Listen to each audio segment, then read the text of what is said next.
Ladies and gentlemen, thank you very much for joining us this edition of Leak Project.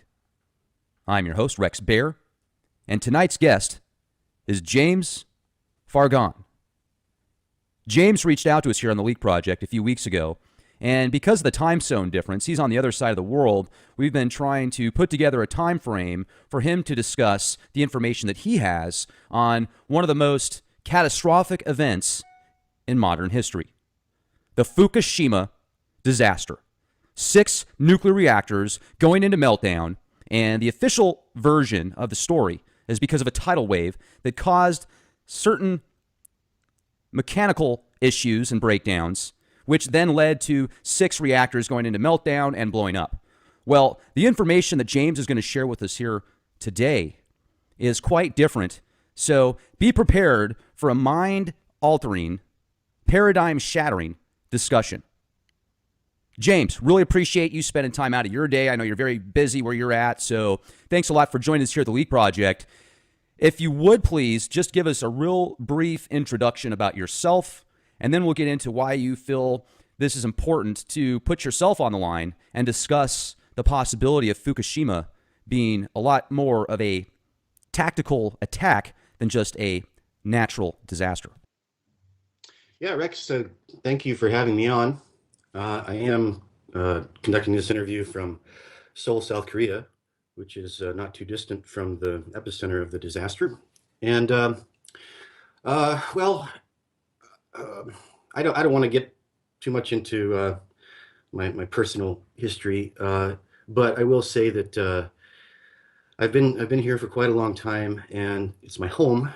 So when this thing struck, well, I looked at it with a lot more curiosity than perhaps most did, and it set me off on a real journey of discovery and into a real pitched battle in trying to spread information that the powers that be really they didn't intend it to get out, and when it did, well, it was a real pitched battle, and it took a lot out of me. I had to take some time off, and this is my, climbing back into the saddle, so to speak.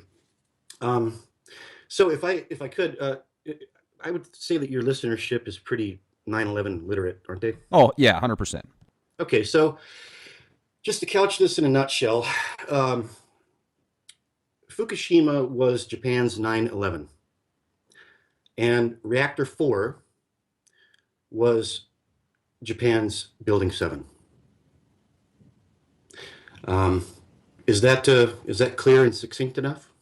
So, well, Tower 7 was a heavily fortified building. I mean, it had a lot of very sensitive material, and nothing hit Tower 7, yet it collapsed within its own footprint. I mean, it was actually protected by other buildings. So the official version, why it collapsed within its own footprint is pretty ridiculous. I mean, so let's blame it on alien technology of box cutters from people that live in the Middle East. I think that's a real good explanation of that event. So yeah, don't worry about the box cutters. There's alien technology in them, so you can't take those on an airplane. That's the official version. We've got the owner of the building on tape saying pull it. Okay, but the point being that, and we've got the footage of the BBC reporter reporting its collapse. Right. 20 minutes before it went down, and it's standing in the skyline behind her. Yeah. Okay, so the point being that Building 7 was impossible. Okay, I mean, the official account of how it went down is impossible. All right, in the same fashion, Reactor 4 at Fukushima was flat out impossible. And this is really the linchpin. And I'll just come out and say it. It's a good place to start, because I'll start with just the fact, and then I'll back it up. Building 7 on the day of the disaster, or not Building 7, Reactor 4 on the day of the Fukushima disaster was mothballed for maintenance and refueling. This means that the dome over the core had been removed. The core had been removed. It was disassembled. It was not operating on the day of the disaster. Now, a mothballed reactor does not explode. Moreover, a mothballed reactor does not explode in, there's just so much to this. These GE designed reactors were massive structures. I mean, we're talking 9 foot thick rebar reinforced concrete. We're talking, solid steel, layers of solid steel, several feet thick. And this thing was obliterated. You look at if you look at the gemstone.is website that you've got there on the screen. To the upper, kind of to the right, Cornerstone Report, Fukushima sabotage, and you're going to see an image below that link. Now that is the link to the 48-page PDF report that lays all this out in all the detail. Jim Stone is the man who did the report. He's the man that did all the research and put the report together and had to flee the United States afterwards. You see the image to the right. Wait a second. He had to flee the United States? He had to flee the United States. We'll get to that in a minute. I just want to finish this point. You see Okay. that there's that PDF image under the Fukushima sabotage link. The third image to the right, you see that explosion? Oh, yeah. That's reactor 4, which was not operating and disassembled on that day. Okay? That's why we say that is Japan's Building 7. That does not happen. See, 2 reactors exploded, reactor 3 and reactor 4. Reactor 3 exploded in an outright mushroom cloud. Reactor 4, that might be reactor 3 that we're looking at right there because it's a mushroom cloud. But reactor 4 was a very similar explosion, just as intense, and it was disassembled and not operating. The official narrative that's pushed by people like Arnie Gunderson, who's a fraud and a shill, is that these were hydrogen explosions, which is just rank and utter nonsense. I just put out one linchpin there. That's one of 2 real linchpins in this. Now, yes, he had to flee the country. Yeah, where do you want to go with this next? Well, let me just bring that up for a moment. So he had to flee the country. Do you personally know why, and can you share that with us here this evening? Well, I know the story that he told me and others, okay? And so just to back up and kind of bring this back to a more personal level, I was here on, March 11th, and I saw the footage of the tsunami coming in, and I was stunned, I kind of it kind of took me back to being in New York on 9/11. I wasn't in Japan, but being close to home, I was just dumbfounded, and I had a weird feeling about it. I didn't quite know why, but I'm a very strongly intuitional person, and just something about it bugged me, and I became kind of obsessed with it. I kept watching it and just like, something's not right about this. Something's not right about this. But I just couldn't put my finger on it. Now, at the time, I was a big follower of Jeff Rentz, Rentz.com. I was kind of a Rentz newsfeed junkie. Are you familiar with this site? Oh, very familiar. Yeah. It's kind of a dark labyrinth of doom. And, I was just obsessively searching for truth, and I've got a really good BS detector. I don't fall for nonsense. I'm real careful about what I incorporate into my worldview. I'm very selective, and I was just digging. I was just obsessively. I just knew that I had to find something. Now, one day I was digging through Rentz's newsfeed, and I saw a link to this report. Pulled it up, skimmed through it. Wow, I got to study this thing. Started to really, study it. Wow, I was blown away. And it was on a kind of a, sorry, Jim, but, it was kind of not a very slick website, nothing slick. Obviously, it didn't have any kind of money behind it. It was all just like hand-coded HTML, kind of slipshod, which kind of, for me, it kind of gave it an aura of authenticity to it, like Didn't look like it was corporate sense, paid for. Yeah, it was just like some guy that was onto something and madly trying to get it out there.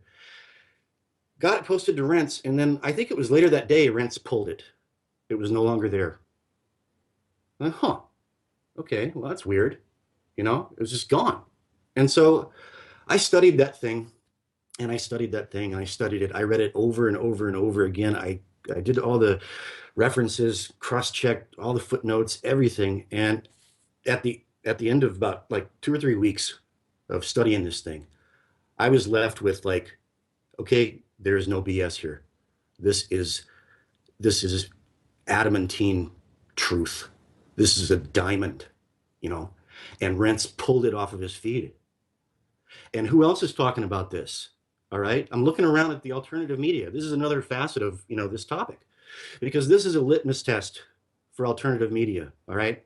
And by doing this interview, I'm calling out Jeff Rentz. I'm calling out InfoWars, Alex Jones. I'm calling out, a lot of people. And I'm going to be doing some name dropping here.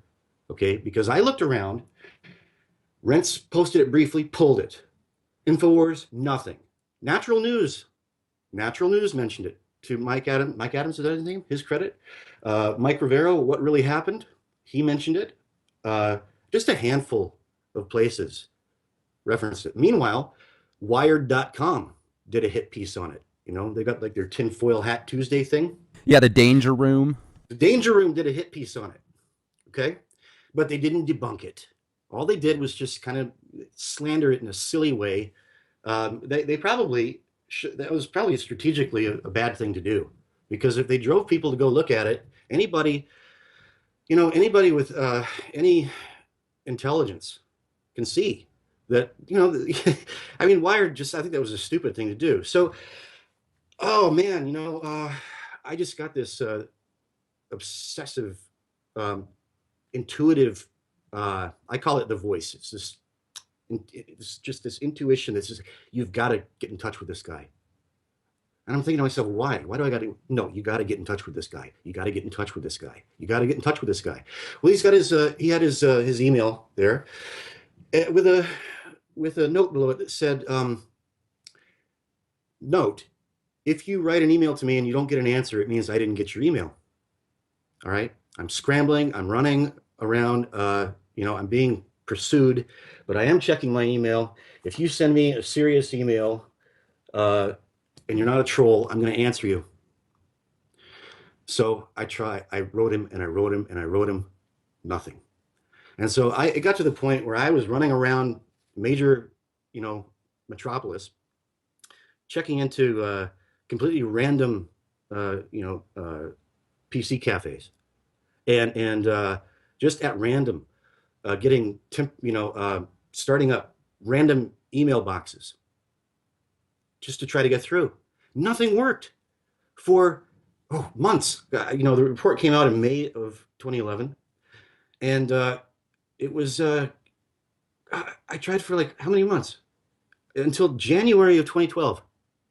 I was miserable. I was miserable. I felt like I had to reach this guy. There was something that I had to do, and finally, I made friends with an engineering student. He was a guy from the States who was getting a master's degree in electrical engineering at a university here. Made friends with him. And I says, hey, one day I was like, you're an engineer. You'd probably dig this. Sit down and have a look. And we sat down for an hour or so, looked over the report, and he was blown away. He said, this is just astonishing. I says, well, I can't get a hold of this guy. Why don't you try? So he did. And I think within an hour, he got an answer. He's like, oh, you're writing from South Korea. Your syntax is not Korean. You sound like you're from the States. And then I got through. And from then on, I was, in daily, almost hourly contact with him via email. Came to find out that he had a business. I think it was a vending machine business that, enabled him to have time to do investigations. Now, a little background on Jim. He claims to have been an NSA analyst at some point in the past, who I guess he peeked over his compartmentalization cubicle and saw some unsavory things going on. And he decided that he wasn't going to be a part of that anymore. And so he left and ventured into various types of businesses to support himself while he did other sorts of investigations. One of which was a major viral story on, I think it was a swine flu vaccine scam that he did with his wife at the time.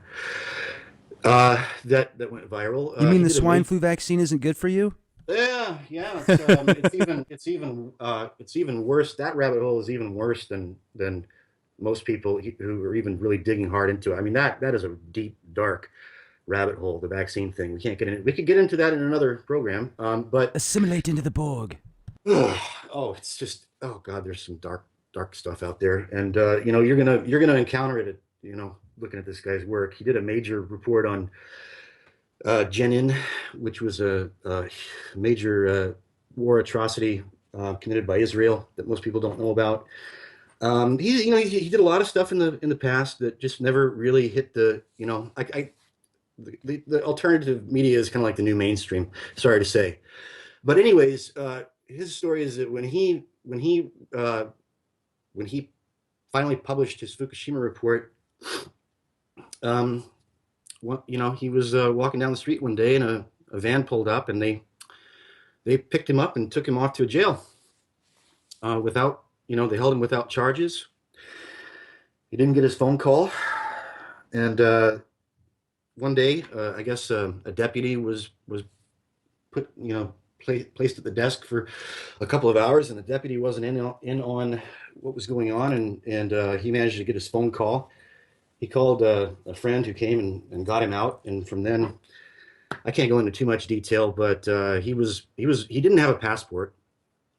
He was running around the country he was camping out, eating out of pizza dumpsters, and using, Starbucks Wi-Fi, and he finally got a WSA passport, World Service Authority passport, and he made it into Mexico, and that's where he is to this day. He's based in Mexico. He's running his website out of Iceland because it's the only place where he can manage to keep it up. So that's the short and skinny on Jim Stone, right there. So I was my impression was I was one of the few people that was able to maintain contact with him during his exodus from the country. And I endured some really strange harassment techniques during that time.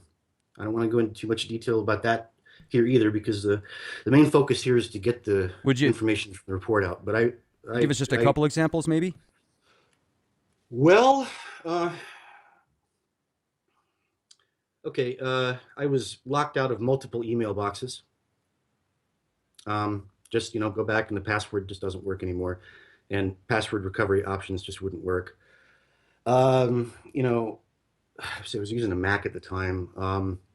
Just really strange anomalies with my desktop, with the mouse doing things that I wasn't making it do. And and what I've learned in retrospect is that I was probably doing a screen share with a spook somewhere, and I didn't, an involuntary screen share. Um, I set up a Citibank account here in Seoul to try to scoot some money to him to help him. He was having some hard times, and we were trying to figure out, because PayPal wasn't working for him, nothing was working. So we hatched a scheme to start up a Citibank account, and because there's Citibank all over the world. Started up a Citibank account. I parked like $5 in there to see if I could, see if it would work. The next day, I get a text message saying that my account has been closed, summarily closed, and no, you can't have your $5 back. Just shit like that, and also some more esoteric stuff that we could get into, cell phone towers and lily waves from electrical wiring, and cell phone, piggybacking brain waves onto cell phone signals to, just kind of mess with your physiology, that kind of stuff. Would you hear like high pitches and things that would kind of interfere with the way that you felt, like your equilibrium? Oh yeah, yeah. Again, I really don't want to get too far into that right now because I,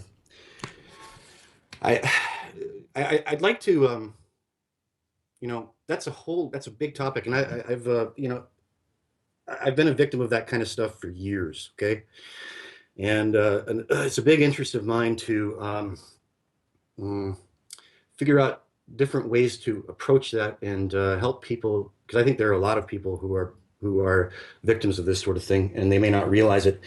And there are ways to defend against it. There are techniques to ward it off. Let's just say that I have, it's not an exaggeration to say that I've been tortured. I consider myself uh, to have been tortured. That's not too strong of a word. Um, but just the pushback on this information was incredible. And the fact that so many in the alternative media, so-called alternative media, either turned a blind eye or actively suppressed it, um, speaks volumes. So, with that said, I'd like to say that one of the good guys is Henry Mackau at henrymacau.com.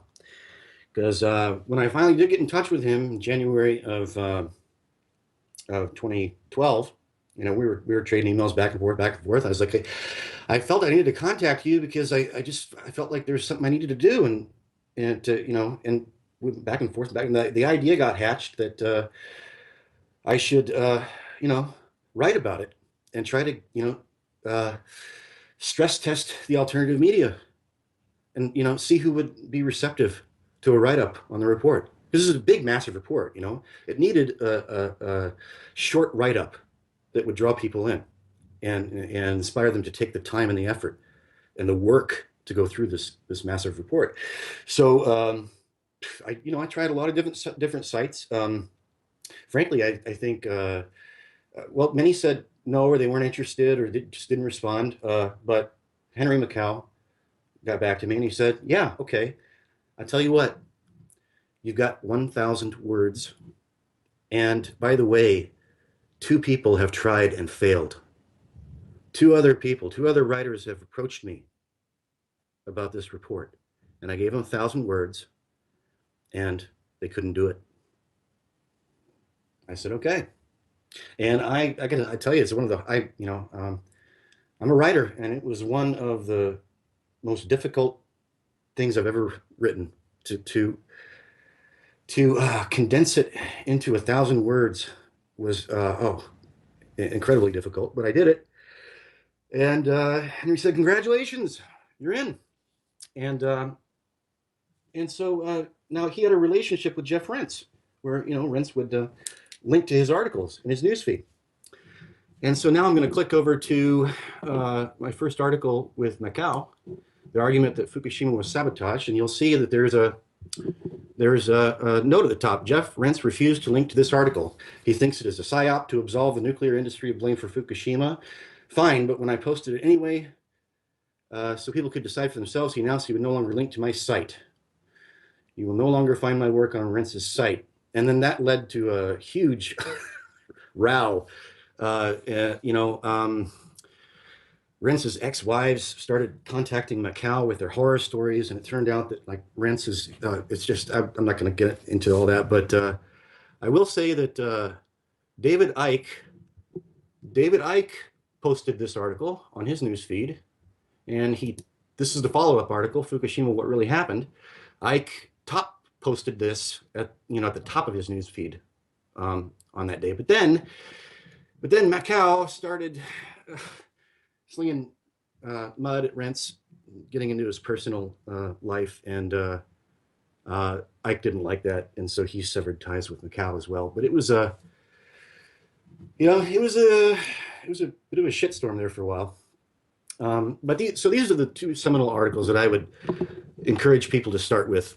If you go on to Google and just Google like Farganne, Mackau, Fukushima, you're going to get these two articles. First one is the argument Fukushima was sabotaged, and this is the gist in 1,000 words. And the follow-up article gets into more detail on more technical detail on how the Stuxnet virus was involved and several other things. So I think I've talked enough. Where do you want to go with it now? So let's get into the actual report itself that you had the opportunity to read multiple times and you wrote about it. So walk us through it. Those that are not going to, that haven't had a chance to actually read it, let's get into maybe some of the details and what really told you, wow, Fukushima is not what it seems.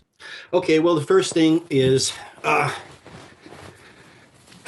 okay, you can go to YouTube, and you can dial up footage of that tsunami rolling onto Sendai, which is the area of Japan where Fukushima is located. And I think the odd thing that was poking my brain when I first looked at it was, okay, Mag 9 earthquake. Well, that's 9 out of 10. And 10 is like planetary destruction. That's a big earthquake. Well, where was the damage? Where was the structural damage? There was not a crack in the sidewalk. There was not a single structure collapsed. There were cars driving down the road. And you can actually find dash cam footage, of someone driving down the road, and the earth is kind of gently rocking a little bit, and there are people standing on the sidewalks looking kind of confused, and then here comes the water, right? Well, what's up with that? Because there are several things to understand here. Just one thing for reference, okay? For example, the Kobe earthquake of 1995. That was, I believe, a 7.2. And I didn't dial up images of that, but I guess I could here. Sorry to make clicking noises, but Oh, that's fine. I'm gonna have to use the keyboard here. Google and images. Okay, this is a Kobe earthquake, 1995 damage. Okay, look at that. That's a 7.2. Elevated highways toppled, massive, apartment buildings and department stores collapsed. All right. Click on just one of those for a second, if you would. Like maybe the one that's got the multi pictures on the left there. That's got like the 5 pictures in one. The one that's got 5 pictures in one. This one? Yeah. Yeah. Okay. Here's a 7.2. Now, reference. The Richter scale is, I believe the word is logarithmic, meaning that a Mag 3 is 10 times the energy of a Mag 2, and a Mag 4 is 10 times the energy of a Mag 3. Okay. Each one is 10 times the energy release. Each one is 10 times more energetic than the last. Okay. So an 8.2 would be, well, let's just say this is a 7 that we're looking at. An 8 would be 10 times more energetic than this. And a 9 would be 10 times worse than an 8. So we're talking 100 times the energy of what did this. All right. Okay. Supposedly, not too many miles out in the ocean. I think it was something like 18 miles or something like that out in the ocean. Now, here's where the trolls came slavering it. Well, the ocean absorbed all the energy from the quake, which is nonsense. The ocean is at its deepest is, I don't know, what, 8-9 kilometers at its deepest. When you compare that to the thickness of the planet, the diameter of the planet, the ocean is just the tiniest, thinnest membrane on this gigantic ball that we're dealing with. And earthquakes are just huge energetic events. All right. To say that the ocean water would absorb all that energy and somehow protect it from causing any structural damage whatsoever is ludicrous. And there are also quite a few examples of there's just a lot of historical precedents for massive earthquakes that took place under the ocean and did damage on land. But even that aside, Jim is a very thorough investigator, and he dug into the seismic records of he dug into the Japanese seismic records, and the Japanese have a different earthquake scale. They don't use the Richter scale. They use their own earthquake scale. They keep their own records, and their records did not align with the, what is it called, the USGS. And he found the seismograms and he determined that there were, I believe, five minor, much less energetic earthquakes inland. Okay.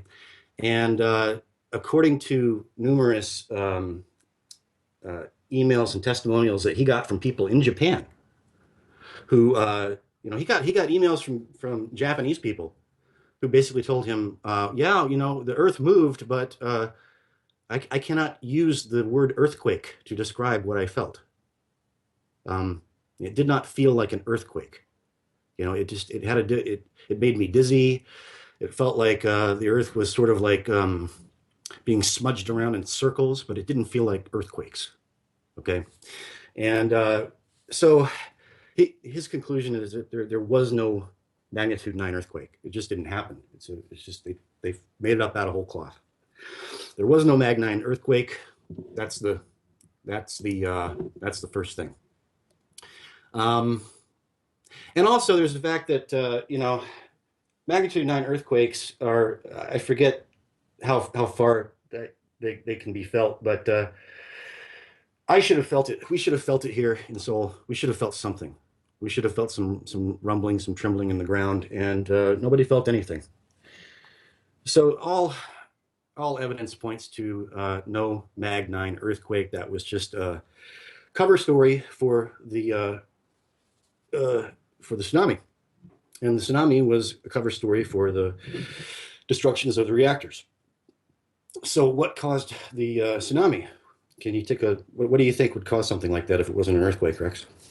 Well, I mean, certainly there's plenty of theories you can come up with, whether it be some type of directed tactical explosion somewhere off the coast or some type of, directed energy weapon. You could obviously think of a million different scenarios. So, what conclusions were discussed or what evidence was discussed in the report that you've had access to and researched into so much?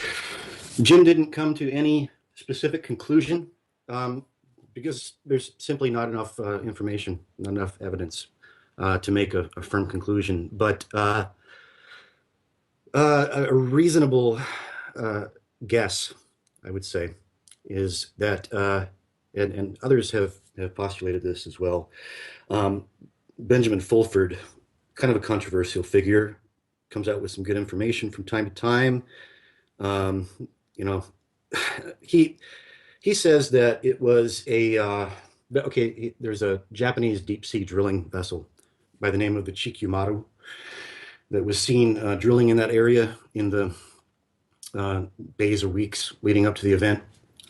His story is that nukes that were recovered from a sunken Russian submarine, I think it was called the Kursk, were smuggled into Japan and onto that vessel. And it was via that vessel that the nukes were planted in the Japan Trench. All right. And so the idea being that one or more of them was detonated, which would cause a cavitation bubble in the ocean, strong enough to cause a tsunami, not strong enough to actually break the surface and create a mushroom cloud or whatever.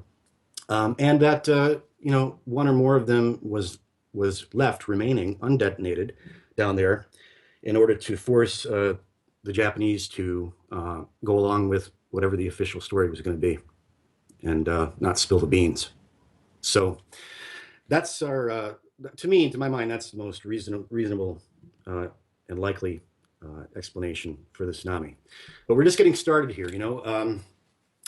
There's the tsunami that the story is that the tsunami took out the generators and that it caused the reactors to melt down and hydrogen explosions and kaboom. Well, getting into a little bit more detail here. Jim, he looked into the official reports from like the International Nuclear Engineers Association. I can't remember the exact name of the report, where they found that the flooding from the tsunami didn't even rise above the footings of the generators. So it appears that the tsunami wasn't even the cause of the failures in the generators. Now there were 4 reactors, 1 and 2 just went into failure, meltdown, and that was that. Reactors 3 and 4, for various reasons, a little bit better built, they needed a little bit extra help. And so they got that extra help with, you can see here on my screen, there's now the photo to the far right, that's a photo from a nuclear test, I think, like back in the 1950s in the American, Southwest or whatever. The one on the left there where my mouse arrow is, yeah, that's Fukushima 3. Okay, so look at these two. Looks like Mickey Mouse. Right. Okay, and so to the left of the reactor 3, it's where it says Magna BSP's OWL. Okay, and we're going to go Magna BSP here. Magna BSP was the security firm. They were running security at Fukushima. Can you guess what country they were from? No. Well, which country, has a huge global security industry? It's Siemens, right? Well, Siemens was in they designed the Which they're a German company, aren't they? Siemens SCADA. That was the industrial control systems in the reactors themselves. Magna BSP was an Israeli security firm. All right, the Israelis, they have worldwide security contracts, airport security, industrial security, nuclear reactor security, you name it. And they also developed this thing called Stuxnet, which attacks Siemens industrial control systems. Now, right? that first got Iran's facility out there several years ago, correct? And they had That's some right. type of key that was hidden in the code to basically, essentially, a signature. Yes, yeah, they used Stuxnet to I think it was a centrifuge for enriching nuclear material, and they're quite proud of that one actually. So you got an Israeli security team running security at Stuxnet. They went back to Israel in the week before the disaster. They went back home for whatever reason, and before they went, they installed these weird-looking security cameras in the cores of the reactors 3 and 4. Okay, here you see this tall, weird, goofy-looking camera, which is supposedly designed for high resolution, feed for like far distances. And for whatever odd reason, they put it inside of these reactor cores. And to the left of that, you've got, diagrams of what's, got to look at it sideways, uranium gun type nuclear bombs. Well, look at the shapes. Well, interesting, ain't it? Got an Israeli security firm install these goofy cameras in a place where such cameras are not designed to operate. They happen to be the same shape as these gun type nukes. And reactor 3 and reactor 4, these massive structures, we're talking structural engineering on the scale of like a Hoover Dam. I mean, these were not tin can, what was that reactor that exploded in Russia, Chernobyl? In Ukraine, it was Chernobyl, yeah. Yeah, that was just a tin can piece of garbage compared to these things. These were massively well-engineered structures. They were obliterated, okay? And this is kind of like, how the Twin Towers just collapsed into dust, from supposedly a couple of planes smacking into them. It was the box cutters. It's just absurd on the face of it, This is the only explanation. These were nuclear detonations. There's no getting around it. These were not hydrogen explosions. All right. And there's precedent for that too. I mean, 3 Mile Island had a hydrogen explosion, and nobody's hurt, nobody's killed. But there's like more scientific reasons why these couldn't have been hydrogen explosions, because I'm not very scientifically minded. I'm not too technically minded, but if I recall, according to Jim, it has something to do with the only way hydrogen can be produced in a nuclear core is if it's melting down. I think if it's under pressure, like it has to be like 2,000 psi, and there's zirconium cladding of the fuel rods, then is able at that pressure and temperature or whatever to release the hydrogen. But even if it releases the hydrogen, hydrogen just does not have this much oomph. It doesn't have the the destructive potential to obliterate, massive structures like this. And with that said, I guess I should just go ahead and download and open the report itself. Okay, run this time. See if I can get this thing up in PDF, because I want to show you some. A lot of this depends on drone footage. Did you want to, while I'm doing this, did you want to ask me a question? Well, I was just going to say what they probably did was they merged Mickey Mouse's DNA with Godzilla's, and then they planted it right there at that time, right? So that's how you've got that giant thing of, Mickey Mouse on steroids with nuclear fusion. It's incredible. Still more believable than the official story. Okay. Yeah. Here you've got pictures. This is from drone. There's a lot of drone footage. This is high resolution drone footage that was leaked by a website. I believe it was called Pink Tentacle. That Jim dug up. I just wanted to give you some sense of the scale here. And this is only a small. I've got this up on a. This is only a small portion of the overall image. Here's like an SUV. Okay. Now he cut and pasted this on the containment wall. Where is that? Let me see if I can find it. It's been a while since I've dug back into this, Rex. I took a break. I'm a little bit rusty. Oh, you're fine. No, this is fine. And while you're doing this, I'm just thinking about how I saw some photographs of Fukushima, basically, I think a year, 2 years after the event happened, and they were showing how nice it looked and how clean everything was, and how it's all been new dirt's been brought out, etc. And I'm just thinking to myself, well, where have they put all the waste? And once we look through all this, just remind me if I forget, I'd like to get into how bad it really is and how the oceans look and stuff like that out there towards where you live, because there's a lot of stuff on the internet that's saying the oceans are dead and there's millions of fish coming up dead. I'm hearing that on a monthly basis now in the headlines. So yeah, we'll get to that. I found the SUV. Okay, there it is. You see that? That's an SUV that he superimposed. He cut and pasted it against the containment wall. That's how thick the containment wall to this reactor was. All right, reinforced concrete. All right, and that's just one. That's just one of several layers. Obliterated, just shot to shit. I mean, sky high. All right, this was not prompt criticality, hydrogen explosion nonsense.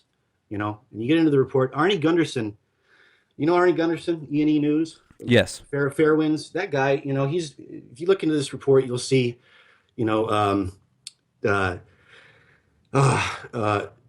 Nuclear engineers, ranting on message boards about this guy, on their message boards, talking about how he's just like, the most he ever did was run like 100-watt reactor in a college classroom somewhere. He's never run a nuclear reactor. He's not he's shilling. He's not qualified to be making the declarations that he's out there making, and he's spreading disinfo.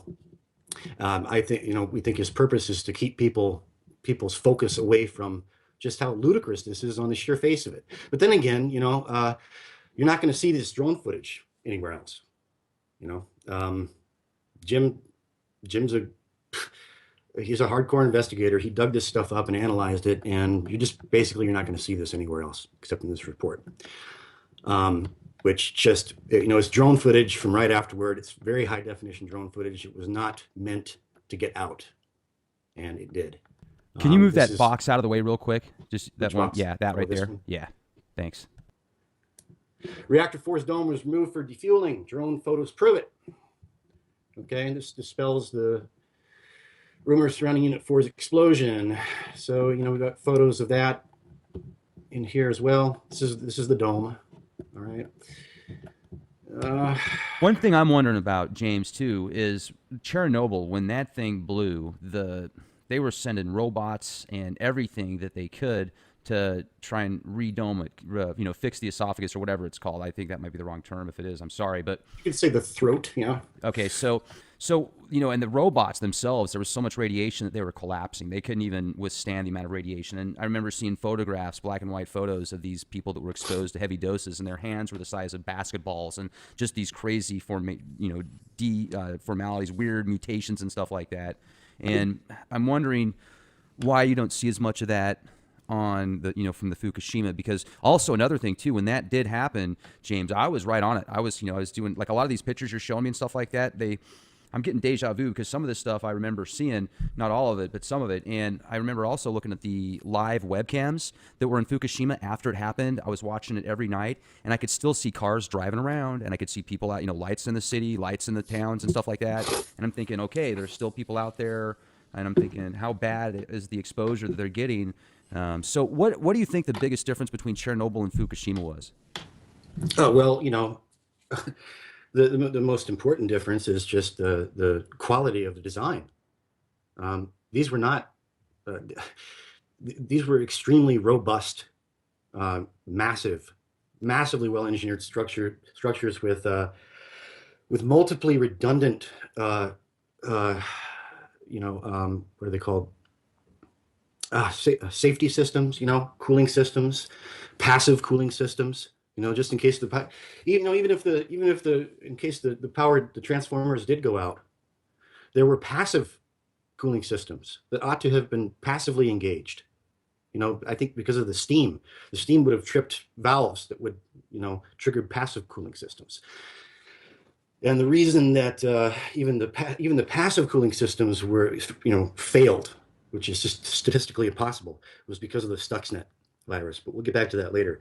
From what I understand, the Chernobyl reactor was just, it was just, poor Soviet design. It just wasn't a robust Another thing too, structure. didn't they also? And I'm sorry to interrupt, James, but didn't they also put a whole bunch of plutonium in those reactors just like a week or something before that happened? Where, at Fukushima? Yes. Yeah, I know. I think that's a side story that they put out to kind of take people off of the trail. Okay. I believe that initially came out at a blog called Fukushima Diary. Okay. Yeah, I know that website as well. I think it was a Japanese investigator. I'm really not qualified to totally call BS on that, but I'm going with this. I'm going with this report. Well, this is what you know, so yeah, perfect. We got hard data, and I'm just kind of scrolling through it here so that people can, as they're listening, they can kind of. It's so massive. I can't do it justice, in 2 hours. Here's where people are talking about how the quakes weren't normal, that it felt gooey, right? So they're probably heart quakes. And what else? So these are the emails from people in Japan that I was talking about. Okay. And we're going to come soon here, I believe. I'm going to show you here's the lack of damage in Sendai as the, where's that in relation to Fukushima? Well, Sendai is the region of Japan where Fukushima is located. Okay. So this is Fukushima, territory right here. And with a 9.0 earthquake, you would think that if that's where it happened, there'd be some type of, giant cracking in the roads and stuff. Even. Yeah. Huh. Well, there'd be something, even this little car park here, this fence, there's nothing, So there's that, and here's the Kobe damage that we talked about. Here's information on the Richter scale to get people to understand, just how massive a 9 is. Just after the earthquake. Now, where are the Japanese seismograms, Jim? Where are they? How many 9.0 earthquakes have there been in known history? Known history? No, have there been that many? I don't know. This one says 1 per 10 to 50 years. Okay. Okay. So there have been very few. But they have occurred, and you can check out what they've done in the past. Now I want to find the Japanese seismic. Okay, here we go. Now we're getting into this is from Japanese seismographs. These are Japanese seismographs, right? And because they're Japanese and they're not Richter, you got to kind of go in and study them out and look at the numbers and see what he's trying to tell you here. But there were several inland that were just not nearly as energetic. All right. So there's the information. He had to go in and, use, I guess, Google Translate to dig into the Japanese computers and pull this information out. But this is what seismically, this is what really happened that day from the Japanese, not from the USGS. Okay. So here we got the information of where the quakes really did take place.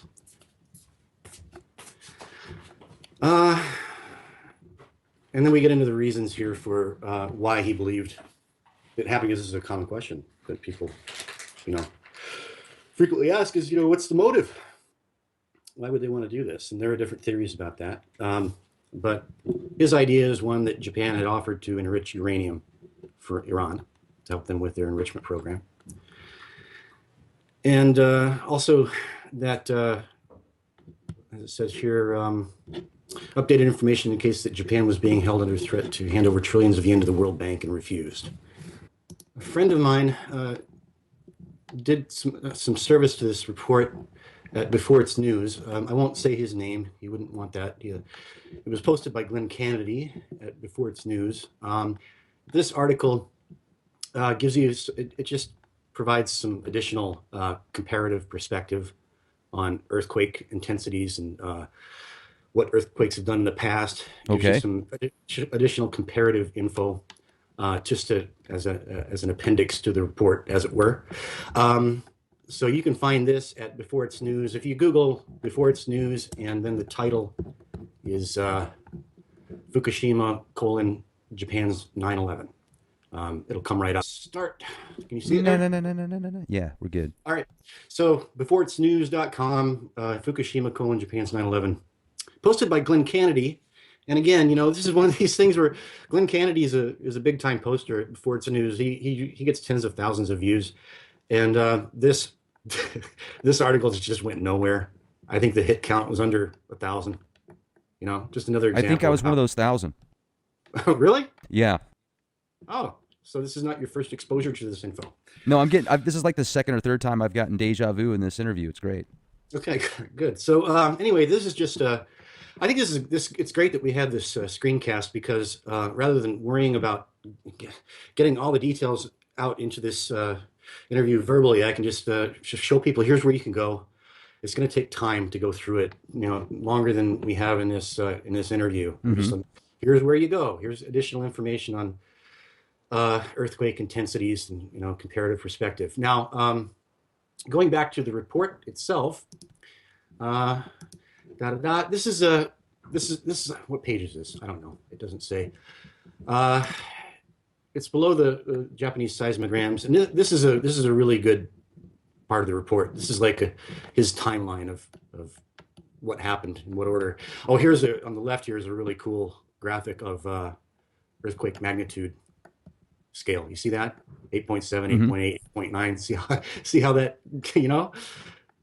I mean, look at that thing. I mean, there's Kobe down here. You can't even see it down here at the bottom, Okay. And then way up here is what supposedly happened off the coast of Japan. Anyways, so I think it's kind of worth, it would be worth it just to take a few minutes just to go through this 1, 2, 3, 4 thing here. One, Japan offers to enrich uranium for Israel's great state in Iran. Japan doesn't go along with the World Bank banksters. Yada yada. There's some motivation.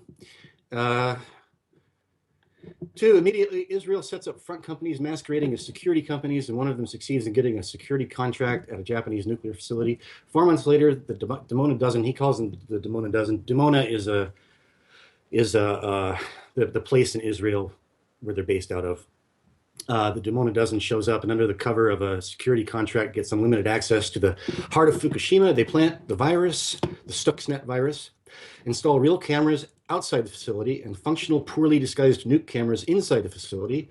In addition to this, they install an unauthorized data connection to allow control of all the guts of the facility via the virus. They admitted to this connection, as discussed later on this page, and that's true. One thing to add here, an internet data connection inside a nuclear facility is forbidden by international, law. It's just absolutely out of bounds. Can't do that. I think it was Haaretz that published the fact that the Israelis were monitoring the destroyed remains via an internet data connection. They actually admitted that in one of their newspapers. After installing Stuxnet and the nukes, they scram. Israel waits for one of the many natural quakes in Japan to provide cover for a tsunami bomb. I'm not so sure about that. I think, and that's another thing. It was on 3/11. Hello. What do you think significant about the numerological date of 3/11/11? Well, I just know that these people, if you can call them that, they're just into their numerology and they're into their satanic holidays and they're into that stuff. And so 9/11, 4/11, then 3/11. I mean, it's just something that makes you go, I'm thinking that that it was planned to happen that day, and maybe they used HARP or some other technology to induce the cover quakes. So the tsunami bomb, they already have it at the bottom of the Japan trench. VLF communications are established with bombs to penetrate the water. Okay, tsunami comes in, swamps Stuxnet infected power plant, direct video feed from legitimate cameras, security company installed, gets to David. That's his, he means Israel. Via totally unauthorized channel. Israeli Prime Minister calls Japan and says, take that for offering to help Iran. And there are 5 more nukes in the ocean off the coast of Japan, and we are going to set those off and destroy your coastal cities if you do not forget that 6.67 and say it was a 9 to cover for tsunami effects. And now we are going to make your people demand you move away from nuclear power so you can never threaten us like that again. We're blowing up Fukushima Daiichi, and you're going to go along with whatever story we tell you. So there. David and his pals close all valves to the reactors via the remote data link they admitted to installing, put them in full throttle to melt them down while the virus keeps control room readouts displaying false info, like nothing is going on. So the engineers, that's what the Stuxnet does. It scrambles the systems, but it sends normal readings back to the control panels, and the engineers don't even know that everything's going haywire. Like nothing is going on, even though the place is coming apart after enough mayhem ensues to provide plausibility to set off planted nukes and blow the place sky high. And then, that's the basic storyline in a nice summary right there. Again, it does get a lot more detail. There's a lot more technical detail involved in this that I don't have the throat or the time to get it all out, but I'm glad I can scroll through this here on your screen and kind of, here's a bit about reactor 4 had been defueled and proven disassembled. Therefore, no explosion there was possible. All right. What should have happened at reactor 4, if anything at all, the fuel pools should have melted down and caught fire once the water boiled off from the lack of recirculation at worst, and badly contaminated the containment structure. Nothing else. No explosions, nothing else. Reactor 4 is building 7, period. So here it is, folks, here it is. So where do you want to go from there? Okay, so after that happened, I watched that. I watched the webcams and stuff like that, the video footage of it, the explosions, and there's 6 reactors out there. And then shortly after, you see people that are basically in these jumpsuits, it looks like. They don't look very high tech, or the radiation protection doesn't seem that good, really, especially considering what happened. Now, there's the speculation of the plutonium being put in there shortly before that you said might be disinformation. I do know, at least from the information that I've done, in 2009, France had sent a ginormous amount of plutonium to Japan, the biggest ever. And the interesting thing is, if you know much about predictive programming, this is just food for thought also. In the movie Knowing, you can see there are several scenes in there that actually portray the little hints, little nuggets. If you watch the movie, for example, one part of the movie where Nicolas Cage is sitting down, he's actually drinking some scotch, watching the news. It shows an oil tanker blowing up on TV, and the date that it shows is 4/20/2010. That's the same date that the oil tanker got put on fire, and there's that giant event that happened in the Gulf. And then also after that, Nicolas Cage looks at his notes that have predictive dates and number sequences on it, and the film shows the numbers 666 and then 81. Also, 81 is the country code for Japan. Then he looks at the clock on the wall, and it's an old school clock, or not on the wall. This one's actually the old school alarm clock. And when the numbers flip over, it hits midnight. The time to the bottom, as soon as it hits midnight, the bottom corner of the clock shows Japan. And for those that have heard of the doomsday clock, when it hits midnight, that's the doomsday Armageddon. So in that movie, why are they showing the same name, Japan, at the bottom of the alarm clock when it hits midnight? So, because knowing it was released in 2009, and that's quite interesting. Well, I guess you're getting into predictive programming and all that. Well, exactly. I mean, you tell me. I mean, is it just a coincidence? It must be just a coincidence.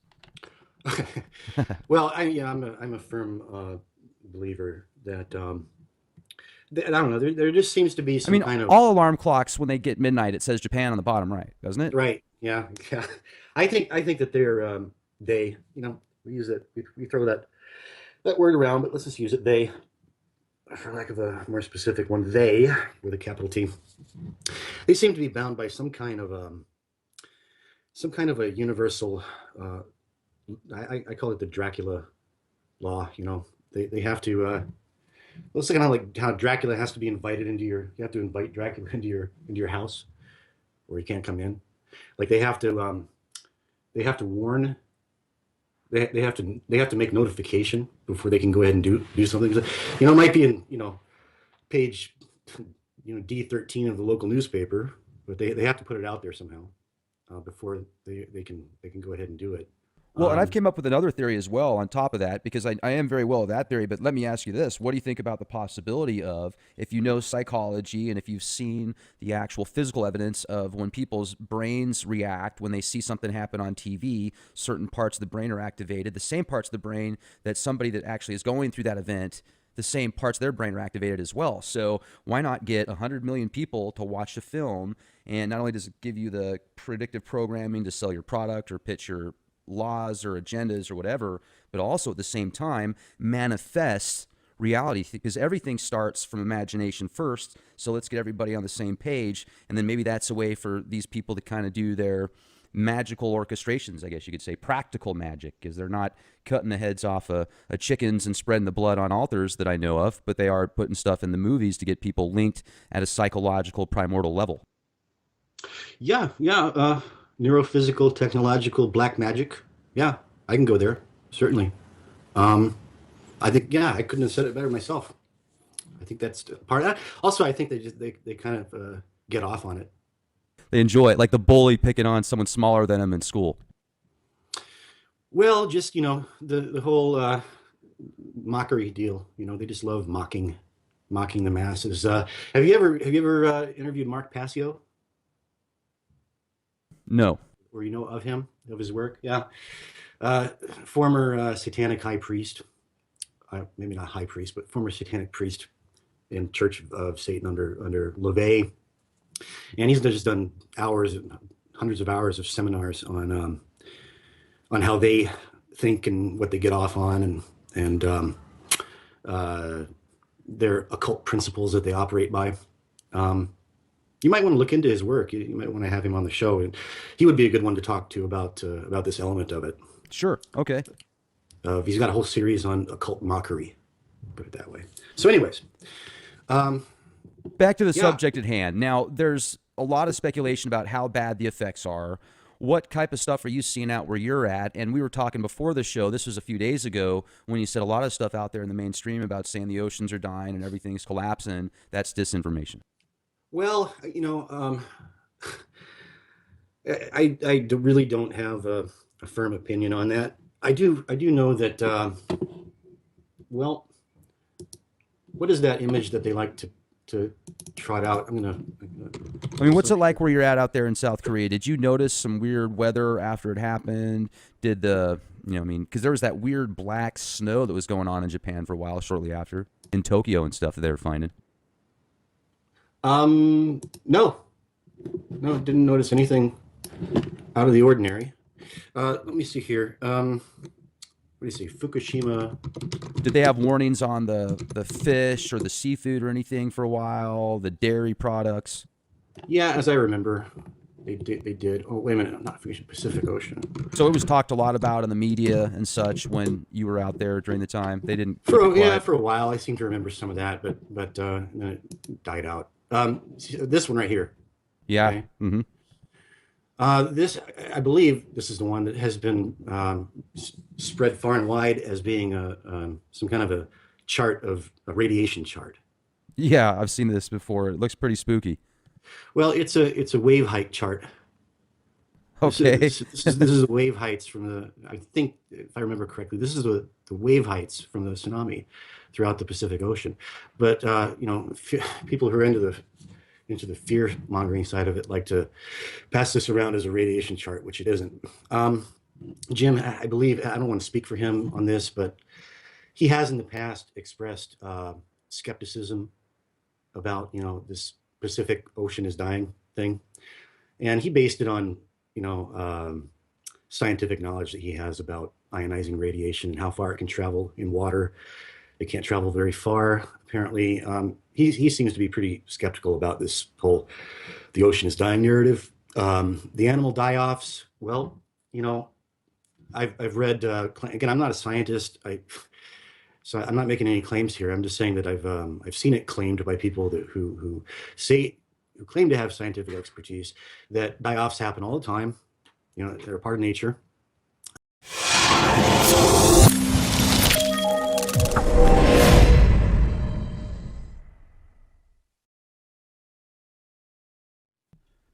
Ladies and gentlemen, thank you very much for joining us this edition of Leak Project. I'm your host, Rex Bear, and tonight's guest is James Farganne. James reached out to us here on the Leak Project a few weeks ago, and because of the time zone difference, he's on the other side of the world, we've been trying to put together a time frame for him to discuss the information that he has on one of the most catastrophic events in modern history. The Fukushima disaster. 6 nuclear reactors going into meltdown, and the official version of the story is because of a tidal wave that caused certain mechanical issues and breakdowns, which then led to 6 reactors going into meltdown and blowing up. Well, the information that James is going to share with us here today is quite different. So be prepared for a mind-altering, paradigm-shattering discussion. James, really appreciate you spending time out of your day. I know you're very busy where you're at, so thanks a lot for joining us here at the Leak Project. If you would please just give us a real brief introduction about yourself, and then we'll get into why you feel this is important to put yourself on the line and discuss the possibility of Fukushima being a lot more of a tactical attack than just a natural disaster. Yeah, Rex, so thank you for having me on. I am conducting this interview from Seoul, South Korea, which is not too distant from the epicenter of the disaster. And well, I don't want to get too much into my personal history, but I will say that I've been here for quite a long time, and it's my home. So when this thing struck, well, I looked at it with a lot more curiosity than perhaps most did, and it set me off on a real journey of discovery and into a real pitched battle in trying to spread information that the powers that be really they didn't intend it to get out, and when it did, well, it was a real pitched battle, and it took a lot out of me. I had to take some time off, and this is my climbing back into the saddle, so to speak. So if I could, I would say that your listenership is pretty 9/11 literate, aren't they? Oh, yeah, 100%. Okay, so just to couch this in a nutshell, Fukushima was Japan's 9/11, and Reactor 4 was Japan's Building 7. Is that clear and succinct enough? So, well, Tower 7 was a heavily fortified building. I mean, it had a lot of very sensitive material, and nothing hit Tower 7, yet it collapsed within its own footprint. I mean, it was actually protected by other buildings. So, the official version, why it collapsed within its own footprint is pretty ridiculous. I mean, so let's blame it on alien technology of box cutters from people that live in the Middle East. I think that's a real good explanation of that event. So yeah, don't worry about the box cutters. There's alien technology in them, so you can't take those on an airplane. That's Well, the official version. we've got the owner of the building on tape saying pull it. Okay, but the point being that and we've got the footage of the BBC reporter reporting its collapse Right. 20 minutes before it went down, and it's standing in the skyline behind her. Yeah. Okay, so the point being that Building 7 was impossible. Okay, I mean, the official account of how it went down is impossible. All right, in the same fashion, Reactor 4 at Fukushima was flat out impossible. And this is really the linchpin. And I'll just come out and say it. It's a good place to start because uh, I'll start with just the fact, and then I'll back it up. Building 7 on the day of the disaster, or not Building 7, Reactor 4 on the day of the Fukushima disaster was mothballed for maintenance and refueling. This means that the dome over the core had been removed. The core had been removed. It was disassembled. It was not operating on the day of the disaster. Now, a mothballed reactor does not explode. Moreover, a mothballed reactor does not explode I mean, there's just so much to this. These GE designed reactors were massive structures. I mean, we're talking 9 foot thick rebar reinforced concrete. We're talking, solid steel, layers of solid steel, several feet thick. And this thing was obliterated. You look at, if you, look at the gemstone.is website that you've got there on the screen. To the upper, kind of to the right, Cornerstone Report, Fukushima Sabotage. And you're going to see an image below that link. Now that is the link to the 48-page PDF report that lays all this out in all the detail. Jim Stone is the man who did the report. He's the man that did all the research and put the report together and had to flee the United States afterwards. You see the image to the right.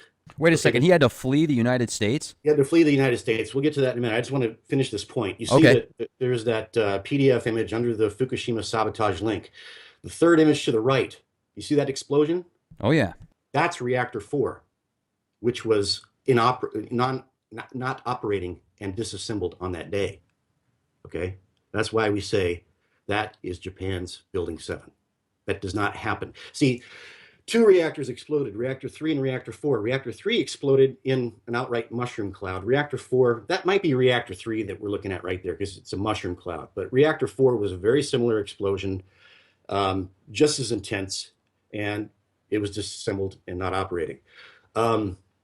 So, the official narrative that's pushed by people like Arnie Gunderson, who's a fraud and a shill, is that these were hydrogen explosions, which is just rank and utter nonsense.